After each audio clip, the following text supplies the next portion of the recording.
በ30 ዮሐንስ ወንጌላዊና ማርቆስ ወንጌላዊ። በ30 ቀን የእስክንድሪያ ሊቀ ጳጳሳት አለቃ የሆነው የጌታችንን ወንጌል የጻፈው ሐዋርያና ሰማዕቱ ቅዱስ ማርቆስና ዮሐንስ ናቸው። እንዲሁ በዚህ ቀን በሰማዕትነት ያረፈበት ቀን ነው። የዚህም ቅዱስ የአባቱ ስም አርስጦቦሎስ የእናቱም ስም ማርያም ይባላሉ። እርሱም በሐዋርያት ሥራ እንደተጻፈ አስቀድሞ ስሙ ዮሐንስ ነው። ከዚህም በኋላ ባስተዋለ ጊዜ ብዙዎች ወንድሞች ተሰብስበው ይጸልዩበት ወደ ነበረው ማርቆስ ወደዚያ ወደ ተባለው ወደ ዮሐንስ እናት ወደ ማርያም ቤት ሄድን አለ። ግብረ ሐዋርያት ምዕራፍ 12 ከቁጥር 12። እርሷም ባለጸጋ ነበረችና የዮንያናውን የሮማይስጥን የዕብራይስጥን ቋንቋ ለልጇ ለማርቆስ አስተማረችው። ባደገም ጊዜ በርናባስ ወንጌልን ለመስበክ ከጳውሎስ ጋር ሲሄድ ይዞት ሄዶ በእርሱም ላይ የሚደርስባቸውን መከራ አይቶ በጵንፍልያ ከተማ ሳሉ ትቷቸው ወደ ኢየሩሳሌም ተመለሰ። ሐዋርያትም በተመለሱ ጊዜ የክብር ባልተቤት የሆነ ጌታችን መድኃኒታችን ኢየሱስ ክርስቶስን ወደ ማመን አሕዛብ እንደተመለሱ እግዚአብሔር በእጁ ድንቅ ታምራት እንዳደረገ ተናገረ። ይህ ብላቴና ማርቆስም ከእርሳቸው ስለመለየቱ አዘነ፣ እንዲሁም ተጸጸተ። ከዚህም አብሯቸው ሊሄድ ፈለገ። አስቀድሞ ትቷቸው ስለፈለሰ ጳውሎስ ሊያስከትለው አልወደደም። በርናባስ ግን ወሰደው፣ አጎቱ ነውና። ቅዱስ ማርቆስ በኋላ ወደ ሮሜ ሀገር ወደ ቅዱስ ጴጥሮስ ሂዶ ለእርሱ ደቀ መዝሙር ሆኖ በዚያም ቅዱስ ጴጥሮስ እየተረጎመለት ወንጌለ ማርቆስን ጻፈ። በሮማ ሀገርም አስተማረበት። ከዚህም በክብር ባልተቤት በጌታችን በኢየሱስ ክርስቶስ ትእዛዝና በሐዋርያትም ትእዛዝ ወደ እስክንድርያ ሀገር ሄደ። በውስጧም ወንጌልን ሰበከ። ዳግምም አፍሪቅያ በምትባል አገር ወደ እስክንድርያ ከተማ በገባ ጊዜ ጫማው ተቆርጦ በከተማው አንያኖስ የሚባል ጫማ ሰፊ ነበረ። ቅዱስ ማርቆስም እንዲሰፋለት ሰጠው። ሲሰፋውም ጣቱን ወግቶ ሰነጠቀው፣ ከእርሱም ደም ፈሰሰ። በዮናኒም ቋንቋ ኢታስቲያስ አለ። ትርጓሜውም አንድ እግዚአብሔር ማለት ነው። ቅዱስ ማርቆስም ስሙን የምትጠራው ታውቀዋለህን? አለው። እንጠራዋለን እንጂ አናውቀውም አለው። እግዚአብሔር ሰማይና ምድርን ከፈጠረበት ጊዜ ጀምሮ አባታችን አዳም ትእዛዙን እንደተላለፈ የጥፋት ውሃም እንደመጣ ነገረውና ከዚህም በኋላ ምራቁን ትፍ ብሎ ጭቃ አድርጎ ጣቱን ቀባው። ወዲያውኑ ዳነ። በጌታችንም አመነ። ጌታችን ኢየሱስ ክርስቶስ በመዋዕለ ሥጋዌው ምራቁን በጭቃ ለውሶ ዓይን የሌለውን ዓይን ሰርቶ እንዳበራለት በዮሐንስ ወንጌል ምዕራፍ 9 ከቁጥር 6። ያም ሰፊ አንያኖስ ቅዱስ ማርቆስን ወደ ቤቱ ወስዶ ልጆቹን ዘመዶቹን ወደ እርሱ አቀረበ። እርሱም አስተምሮ አንድ አምላክ በሆነ በአብ በወልድ በመንፈስ ቅዱስ ስም የክርስትና ጥምቀትን አጠመቃቸው። በክርስቶስም አመኑ። እርሱም አንያኖስን ኤጲስቆጶስ አድርጎ ሹሞ ልጆቹንም ቄሶች፣ ዲያቆኖች አድርጎ ወደ በርቃ ወደ 5ቱ አገሮች ወደዚያ ወጥቶ አስተማረ። በቀናች ሃይማኖትም አጸናቸው። በእርሳቸውም ዘንድ አደረገው። በአገሮች ሁሉ ጎተቱትና በጎተቱትም ጊዜ ሥጋው 2 ዓመት ኖረ። ኤጲስቆጶሱም ሾመላቸው። ከዚህ በኋላ ሚያዝያ 17 ቀን ለመድኃኒታችን የትንሣኤ በዓል ወደ ቤተ ክርስቲያን ገባ። ሕዝቡም ሁሉ በዙሪያው ነበሩ። ከሃዲያንም ወደ ቤተ ክርስቲያን ገቡ። ገብተው በአንገቱ ውስጥ ገመዶችን አግብተው በከተማው ሁሉ ጎተቱት። እነርሱም ገና እንደ ፍየል ምኩት እንጎትተዋለን እያሉ ይጮኹ ነበር። በላሞችም መክበቢያና አገሪቱ አደባባይ በከተማውም ዙሪያ በየቀኑ ሲጎትቱት ኖሩ። ሌሊትም በሆነ ጊዜ ጌታችን ኢየሱስ ክርስቶስ ከሐዋርያት ጋር ትተካከላለህ አለው። እርሱም በልቦናው ፈጽሞ ደስ አለው። በማግስቱም ሁለተኛ ገዶችን በአንገቱ በድንጋዩ በእንጨቱ እየተቆረሰ ሲቀር አዕዋፍ ይመገቡት ነበር። ግዳይ ውጊያ ወዳለበት አሞሮች ይሰበሰባሉ አላቸው ጌታ ለሐዋርያት። የሉቃስ ወንጌል ምዕራፍ 17 ከቁጥር 37። ከስቃዩም ብዛት የተነሳ ከቀኑ 12 ሰዓት ጌታችን ኢየሱስ ክርስቶስ የምሕረት ቃል ኪዳን ሰጠውና ነፍሱን አሳልፎ ሰጠ።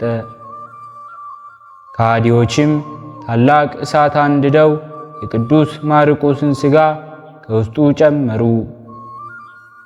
ለጌታችንም ፈቃድም ንውፅ ውስጣ ጨለማ፣ ነፋስ፣ መብረቅና ነጎድጓድ ሆነ። ፀሐይም ጨለማ ሆነች። ጌታችን ኢየሱስ ክርስቶስ በተሰቀለ ጊዜ እንደሆነችው ሆነች፣ ብርሃኗንም አጠፋች። የማርቆስ ወንጌል ምዕራፍ 15 ከቁጥር 33። ከሃዲዎችም ሸሹ። ምዕመናንም መጥተው የሐዋርያው ቅዱስ ማርቆስን ሥጋ ወስደው ምንም ጥፋት ሳያገኘው ደህና ሆኖ አገኙት። በመልካም ልብስም ገንዘው በጥሩ ቦታ አኖሩት። መታሰቢያውንም አደረጉ።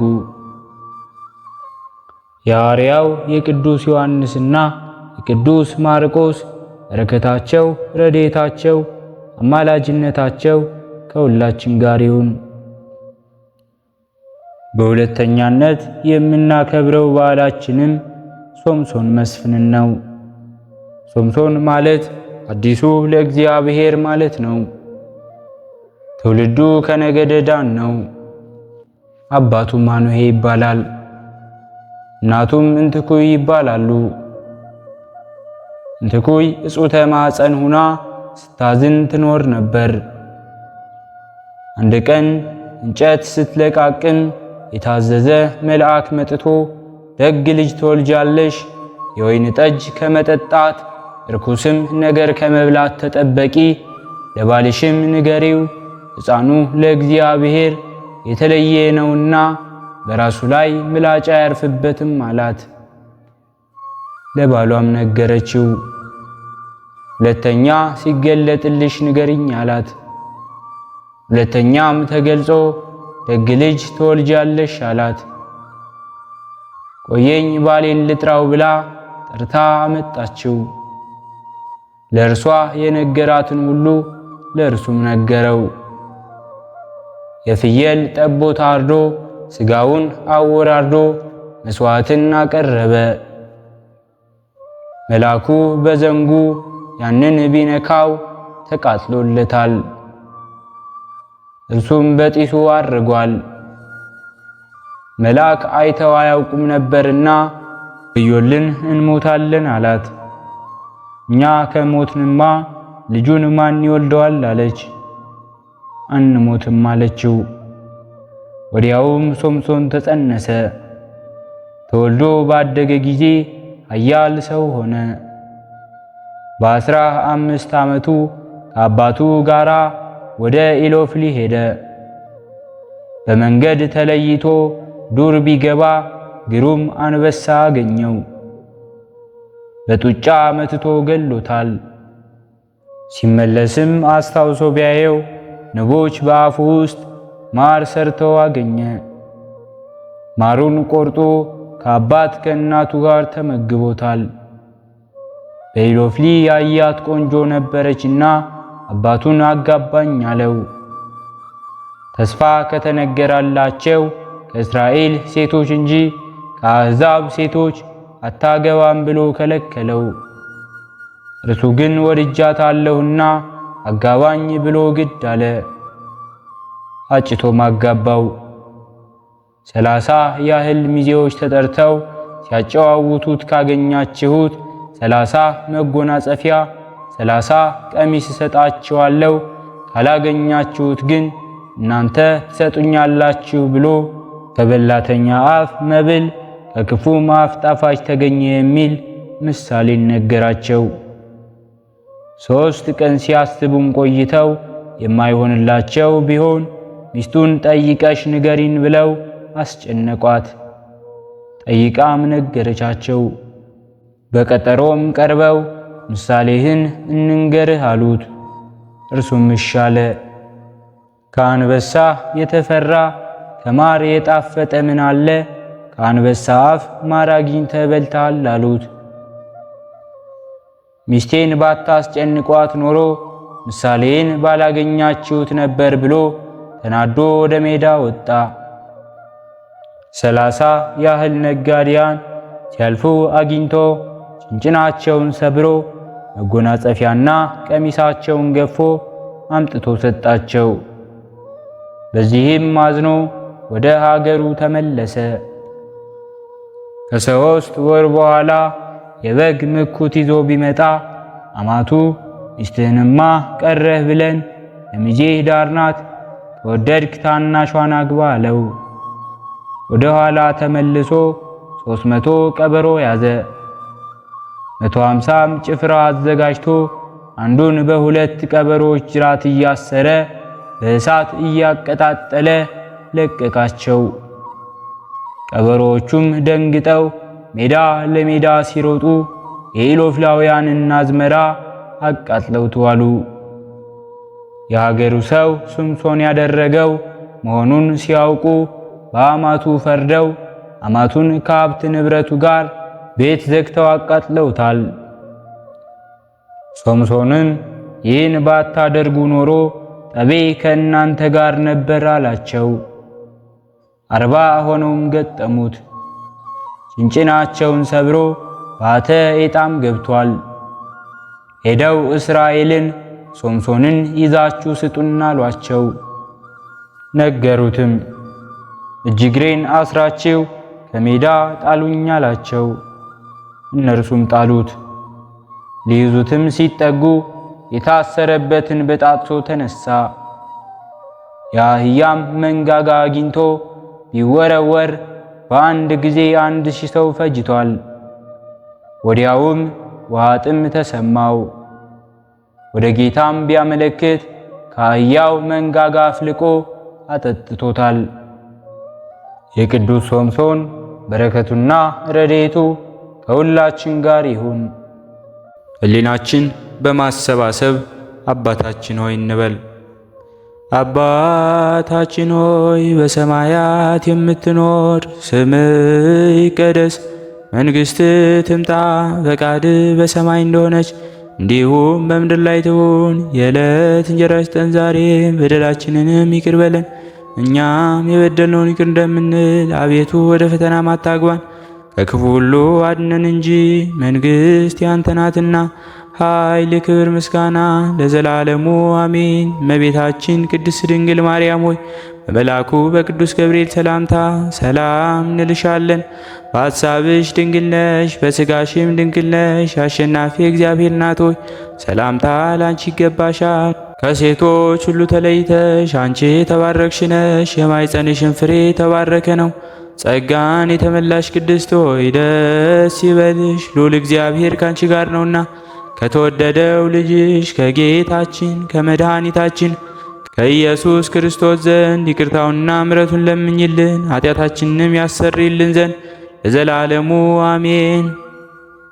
ስለነበረን ጊዜ ሁሉ የአምላካችን የልዑል እግዚአብሔር ስሙ ዛሬም ዘወትርም የተመሰገነ ይሁን።